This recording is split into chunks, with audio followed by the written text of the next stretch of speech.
Hello and welcome, college football and Hawkeye fans everywhere, to the Touchdown Black and Gold vlog. I'm your usual host, Blair Parks. It's great to be back with you here. It's Friday morning, December 5th, and big, huge weekend is about to start tonight. That's right, it is conference championship weekend, and my, boy, oh boy, there is a lot of intrigue and a lot of storylines and prizes that hang in the balance based on the outcomes of some of these games. And I can't wait to break these down in this episode here with you very shortly. But before I say anything else, thank you for your continued support throughout this great college football season. It has meant everything to me, and what a pleasure it's been and still will be moving forward to be here with you, sharing my love and passion for all things college football with all of you, my fellow college football brothers and sisters. It's been a great season, and thank you for your continued time and support. And if this is your first time with me, please like, share, subscribe, spread the word about the Touchdown Black and Gold vlog to your fellow college football fanatics, your family members, your colleagues, your friends. And as always, I always welcome, ask for, and appreciate your participation. So please get involved, light up the comments section below in response to any of my hot takes that I say today, any of my opinions, the facts that I share with you during this episode. Appreciate you, because without you, none of this is possible. And my mission is to find more college football fans just like you. All right, so let's go ahead, and before I get down to the nitty-gritty here, I want to go ahead and share the updated college football playoff rankings heading into this weekend, where there is so much on the line. So the top 10. Well, we've got number 1, Ohio State, followed by number 2, Indiana.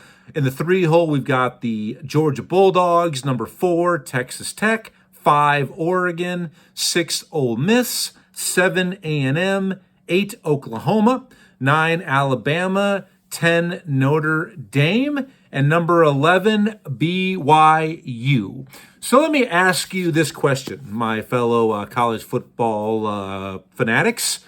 When is it not enough for a Power 4 conference team to go 11-1 and not at this point in the season be clearly in the college football playoff field?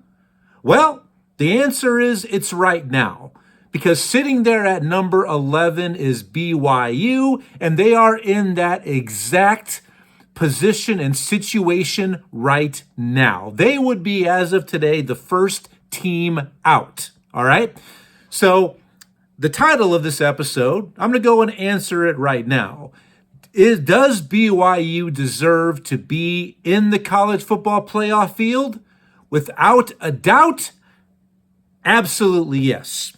All right? And it's an absolute travesty, highway robbery, and really blasphemy to college football, the sport we love so much, that they are not clearly in as of right now today. I mean, let me start off by saying this. If you disagree with me, that's totally okay, but I'm going to go ahead and present the reasons why I think this is absolutely ludicrous, that let's just go to the land of make-believe, okay?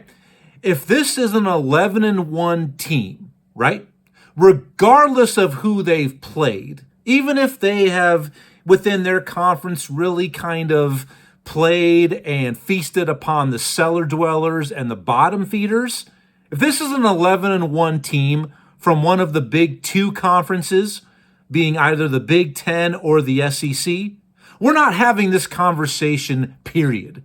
Right now, they are automatically in. There is nothing for them to sweat going into conference championship weekend, whether they're playing or not. So it's absolutely unfair. We're being hypocrites when we say, yeah, an 11-1 Big Ten or SEC team, they're in the playoff as of now, but we're going to not honor that and be hypocrites when it comes down to one of the other two Power 4 conference teams. It makes no sense, all right? It just doesn't. So right there, that should shoot this shit down. Whether if you believe right now BYU is undeserving, if you think of what I just asked you, you're going to say, yeah, Blair's right. He's absolutely correct, all right? So here's the thing. All right, I'm going to break down schedules here for you in a little bit. But if I was ranking these, this is where I think the playoff committee should have the bottom 5. All right. When you look at numbers 6 through 11, this is how they should be ranked to me going into this conference championship weekend. Number 6 should be Ole Miss. Number 7, I would have Oklahoma. Number 8, I would have Alabama. Number 9 would be BYU. Number 10 would be Texas A&M. And number 11, being the first team out, should be the Notre Dame Fighting Irish. All right? Here's why. All right? Now, right there and then, I mean, you're going to say, Blair, this doesn't really matter. Because in the Big 12 title game tomorrow, if BYU defeats Texas Tech, who I think that could happen, but I think Texas Tech is one of the best teams in the country. I mean, nobody should want to line up with these guys right now. They just shouldn't, okay? But I think BYU is capable of winning, but I think it's unfair that they have to basically win to get in. So if they do win tomorrow, they are automatically in the college football playoff field. So I will go through in that scenario with you as well in this episode in a bit, who I think should then be kicked out, who at that point should be replaced. But it's an absolute travesty itself that they're not clearly in right now going into their matchup tomorrow, okay? It's hard for me to really find the words to try to keep this halfway PG-13, all right? So, yeah, I get that argument that, hey, they can earn their trip, their destiny's in their own hands, blah, blah, blah, blah, blah, but it shouldn't be. Because it wouldn't be for anybody in the SEC or Big Ten title games, all right? It's not going to happen if they were 11-1, all right? I mean, example, look at last year, 11-1 Indiana, in the Big Ten, they got in, okay? So let's go ahead and look at some strength of schedules and just who have you played, okay? This is going to give you a little more insight to why I think BYU should be in the 9 hole right now and whether to win or lose be in. I think that BYU, if they lose tomorrow, which could happen, right, against Texas Tech, they should probably be the 11 or the 12 seed regardless, all right? Because once again, another reason why we're not going to punish other conference championship game losers for picking up in a loss, even though they played an additional game against an absolutely legit opponent. We're not going to do that. Like tomorrow in the SEC title game. If Alabama loses, that would be their 3rd loss. It's not like we're going to keep them out of the college football playoff, even though they have the worst loss of any college football playoff participant at this point anyway, when they lost week 1 against an 8-loss or 7-loss Florida State team. That's the worst loss of anybody in the field. But Alabama's in, all right? There's no doubt about it. It's just not, the other conferences should be treated the same way. When it shouldn't be the expectation for the Big 12 or the ACC that, hey, you have to go 12-0 in the regular season, and then, hey, if you happen to lose your conference championship game, to where that's the only way you're guaranteed a berth to go 12-1 overall. It's not fair, okay? So even if BYU loses, they should be the 11 or 12 seed. Here's why, okay? So let's say we're looking at this from a non-biased perspective. And please, get involved, comment below. I can't wait to hear from you. This is only possible with your participation. Comment, like, share, subscribe. Let me know what you think. Let's look at the strength of schedules and who these 3 teams have played, okay? So let's look at some scenarios, right? Let's say Alabama loses. I kind of hatched this one out. They lose tomorrow against Georgia. Both those teams are in. Alabama the chance of them getting left out and getting BYU in, that's not going to happen. I mean, 99.9% chance that's not going to happen. So what you're saying is I've got a chance, right? No, you don't, okay? But let's look at the teams that should be out in favor for BYU, whether they win or lose come tomorrow. I'm going to start off with Texas A&M. Now they're 11-1. So I'm not going to be a hypocrite. A&M needs to get in the college football playoff field. They went 11-1. There's not much more you can do to increase your resume, right? But when you look at A&M's schedule, it's pretty weak. I mean, I know some of you SEC fans are saying, how dare he call us weak? Well, let's look at this, all right?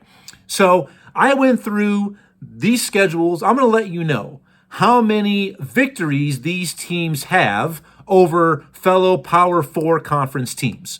And when you look at A&M's schedule, they have one, and these are going to be teams that are bowl eligible. So 6 wins, 6-6, fellow Power 4 conference teams. A&M has 1, 2, 3, that's it. 3 victories. When you look within the SEC conference, during their conference play, they have a win over 5-loss LSU. They have a win over 4-loss Missouri, a team that I'm very familiar with because I do reside in the Show Me State of Missouri. That's Missouri's 8-4, but they didn't beat They didn't beat a single team all season that had a winning record. So how much does that really help you? All right. But their other Power 4 conference victory, even though they are an independent, they did win week 3 at Notre Dame by 1 point. A game that could have gone either way, but still, that's their best win. The best team they played in conference this year was the last game of the year when they played at Texas and lost that game. All right, so that's the real story with A&M. It's not their good record of 11-1. It comes down to, well, who did you beat? Best win, hands down, is Notre Dame. I already mentioned the other ones. They're not all that good. But who they didn't play in SEC conference play, they didn't play any of the heavyweights. They didn't play Ole Miss. They didn't play Oklahoma or Alabama or Vanderbilt.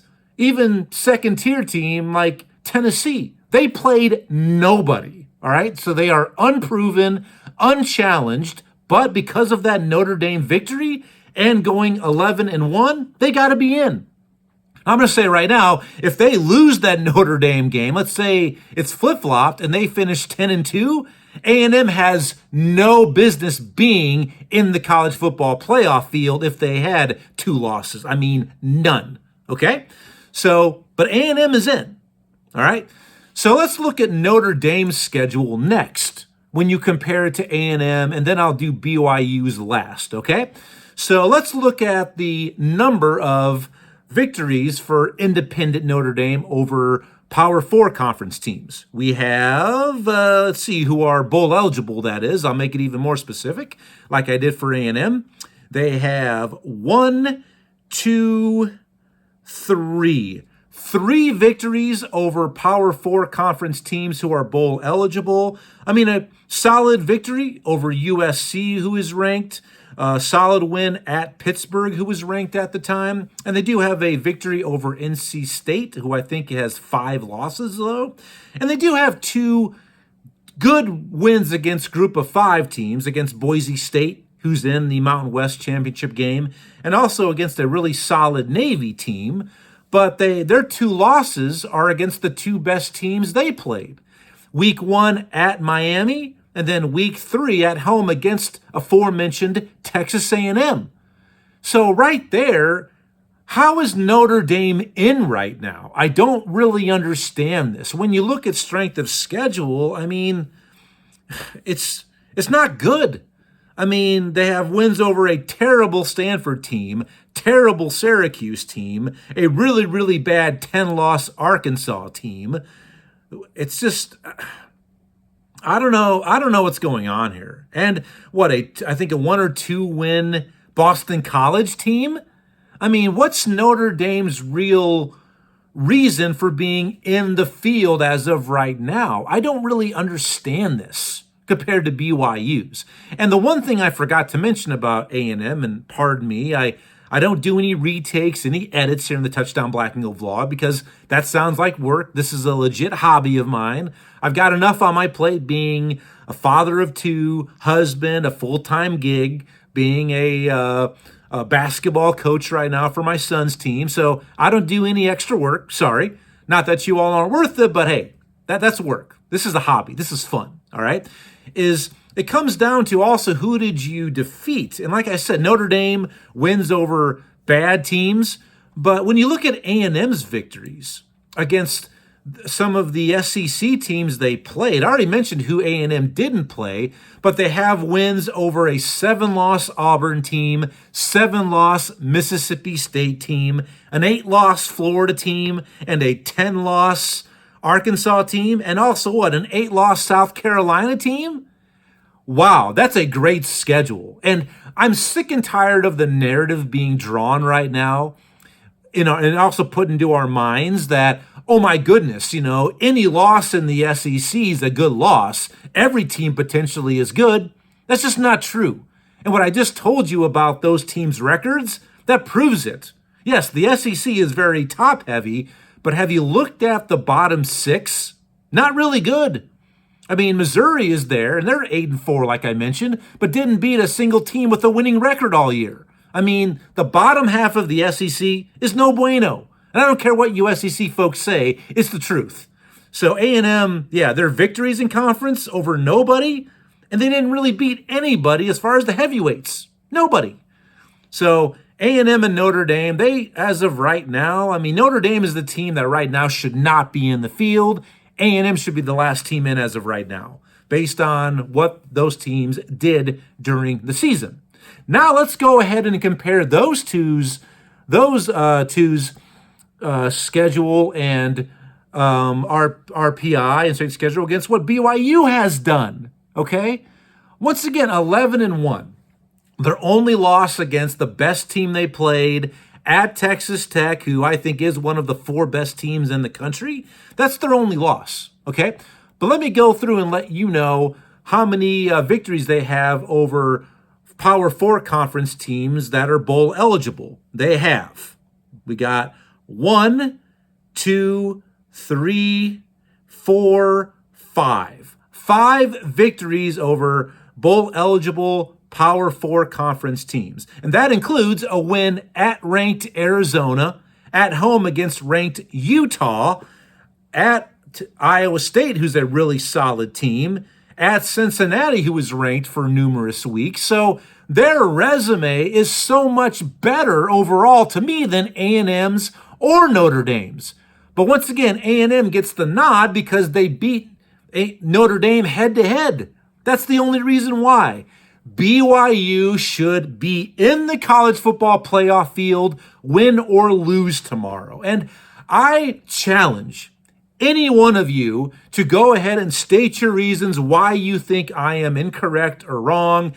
Maybe some of you think I'm a Looney Tune, I'm out of my tree, whatever. I still want to hear from you, but I will get back to each and every one of you much sooner than later via those comments. So yes, absolutely BYU is deserving of a college football playoff berth because going 11-1, as I said, if this isn't an SEC or Big Ten team, they're in. We're not even talking about this today, all right? And plus their wins, they speak for themselves. They're much better than those 2 teams, all right?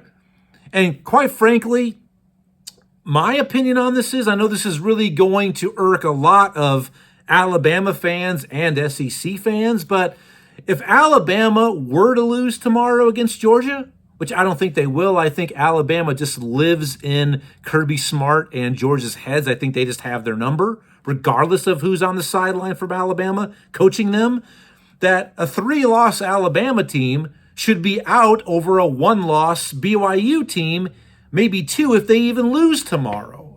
Because of that terrible loss at Florida State. And that's been one of the themes that I've said on this channel several times, especially recently, is good wins, maybe even pushing great wins. Great wins should not count more than terrible losses, all right? Because right now, the committee keeps saying, well, but this team's got great wins, but they've got a terrible loss, but worst case scenario, they at least cancel each other. They shouldn't. And Alabama's terrible loss to Florida State should potentially keep them out and BYU in, but Alabama's going to get in. And they should not be punished for playing an extra game against a very good Georgia team if things do go awry, all right? So that's my story. I'm sticking to it. Please like, share, rate, comment, subscribe. I can't wait to hear from you. And I guess just to kind of wrap this up here, I'm just going to go through who I think other intriguing matchups, and then maybe based on the results tomorrow, what the top four seeds might be. And that's very important because remember, the top four teams get a first round bye.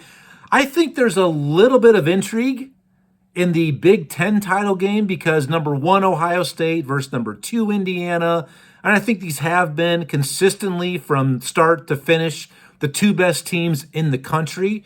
But while there is some intrigue, not because, both of these teams are in, all right? They're going to get in the playoff. And I think no matter what happens, both of these teams potentially will be top four seeds. And I'll get to that here next. But whoever loses this game, they're going to have a much more difficult path to make a deep playoff run and get to the national championship game. So I see why some commissioners are starting to say, you know what, these conference championship games, why in the good Lord's name, why in hell are we playing them?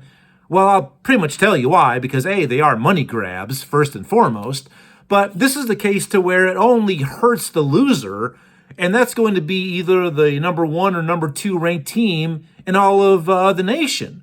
So, yeah, whoever loses this game, that's where there's some intrigue, that they're going to be punished for having perfect 12-0 seasons. All right, so I kind of understand some of the commissioners saying we don't need to play these championship games anymore.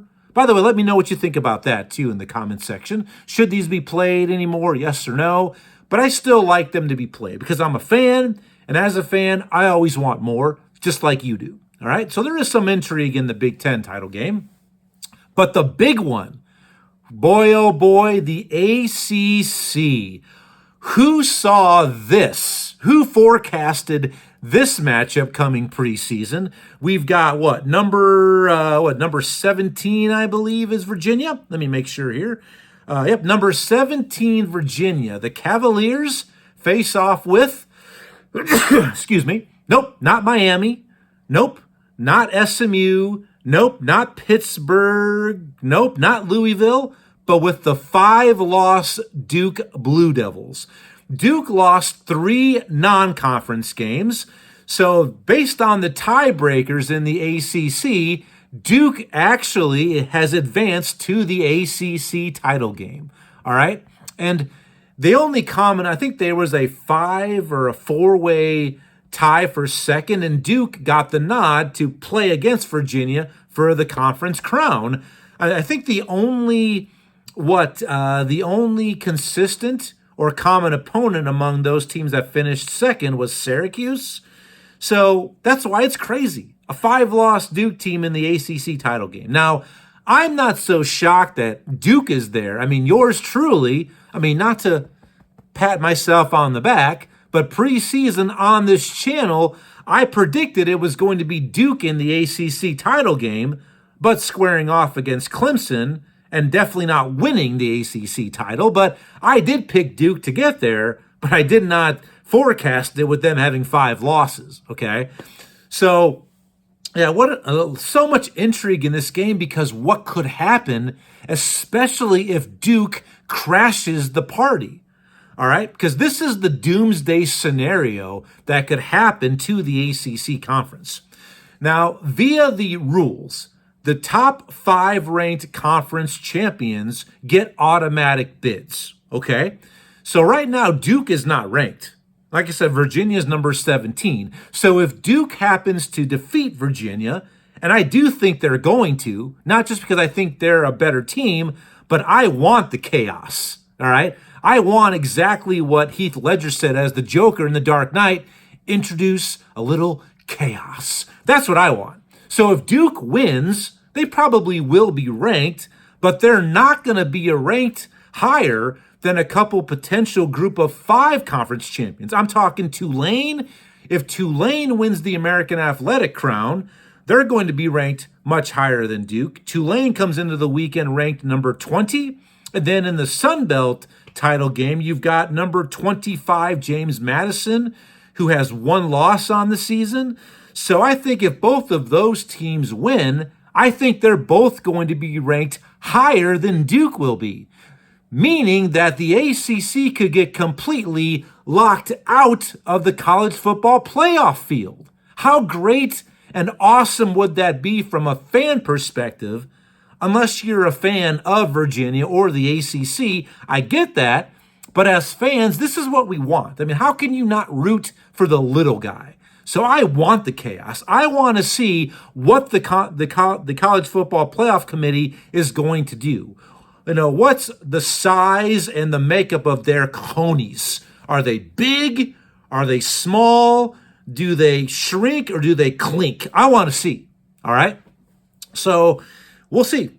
It's so much revenue and money lost potentially for the ACC and coverage and everything if they don't get a team in the playoff bracket. That would be absolutely next world. I mean, next level, out of this world. All right. But what I can actually see happening, and this is crazy, that if Duke does win, I see the committee taking the highest ranked champion between either Tulane or James Madison. And I actually see the committee giving the last at-large bid to number 12, Miami. Because they are an ACC team, but they're not playing in the championship game. I could see them putting number 12, Miami in the field, which, why would you not? It's a huge brand, a big following, a big moneymaker. You're going to have eyeballs on that game in the playoffs. So I could see them taking the easy way out and saying, you know what? We cannot let a Power 4 conference get left out of the 12-team playoff. Hell, what's the point of us expanding if that's not going to happen and putting Miami in instead of Duke if Duke happens to win, or putting in 2 group of 5 teams? We'll have to wait and see. That's why I said there's so much intrigue for this weekend's games, and I cannot wait to watch them. All right? So let me know what you think about the ACC doomsday scenario. Finally, really quickly, potential seeding for the top 4. All right? And I think it's very easy for the number 1 overall seed. Whoever wins the Big Ten title, that game between Ohio State and Indiana, they're going to be the 1 seed. I think the loser of that game is either going to be the 4 seed, maybe even the 3. I think if Georgia wins, if Georgia defeats Alabama and Georgia has 1 loss, I think they will be the 2 seed. Now, if Alabama defeats Georgia, all right, which I think they will, I think Alabama then is the 3 seed, and then the loser of the Big Ten title game is 4.